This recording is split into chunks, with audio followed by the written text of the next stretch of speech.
शिव महापुराण की कथा कहती है, जो बहुत श्रेष्ठ होता है ना, जो बहुत सम्माननीय होता है, बहुत जिसकी जिंदगी में जो आगे बढ़ता चले जाता है, बहुत श्रेष्ठ होता चले जाता है, जिंदगी में गालियां अपशब्द ताने उसी को ज्यादा पढ़ना चालू हो जाते हैं और उसको पढ़ते हैं।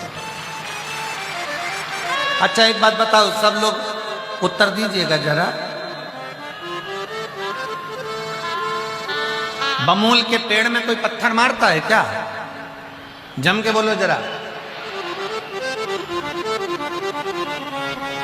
पत्थर कौन से पेड़ में पड़ते हैं? जिसमें आम लगते हैं, बेर लगते हैं, इमली लगती है, चीकू लगता है, सीताफल लगता है, रामफल लगता है, खिरनी लगती है। पत्थर किसमें मारे जाते हैं? जिसमें फल होता है। कांटे का पौधा है, बमूल का पौधा है, बमूल का वृक्ष है, कौन पत्थर मारे?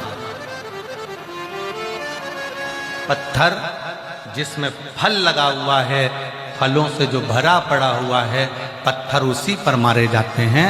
इसलिए जिसमें कोई थोड़ी बहुत भी क्वालिटी होती है, जिसमें भगवान शंकर ने कुछ दिया होता है, लोग अपशब्द उसी को कहते हैं, ताने भी उसी को देते हैं, गाली भी उसी को, आड़ा टेढ़ा भी उसी को कहते हैं। तो ये मान कर चलना, मेरी जीजियों से निवेदन है, मेरी बहुओं से निवेदन है, मेरी बेटियों से निवेदन है, मेरी माताओं से निवेदन है, मेरे भाई से निवेदन है, मेरे जीजाओं से निवेदन है, अगर आपको कोई अपशब्द कर रहा है, सास आड़ा टेढ़ा बोल रही है, बहू ये सोच कर बैठना कि तुम क्वालिटीवान हो, तुम्हारे भीतर कुछ तो है जो लोग तुम्हें गाली दे रहे हैं। सास को अगर गाली पड़ रही है, बहू कुछ कह रही है, तो समझ लेना कि तुम्हें भगवान ने कुछ अच्छा देकर भेजा है। कोई पुरुष, कोई स्त्री, कोई बेटा, कोई बेटी, कोई अपशब्द कहे, कहने।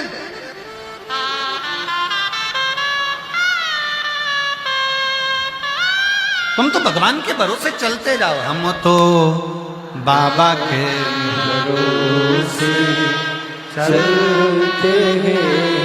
तुम भगवान के भरोसे चलो, भगवान की भक्ति में चलो, भगवान के स्मरण में चलो और भगवान के नाम जाप में चलो, चलते जाओ।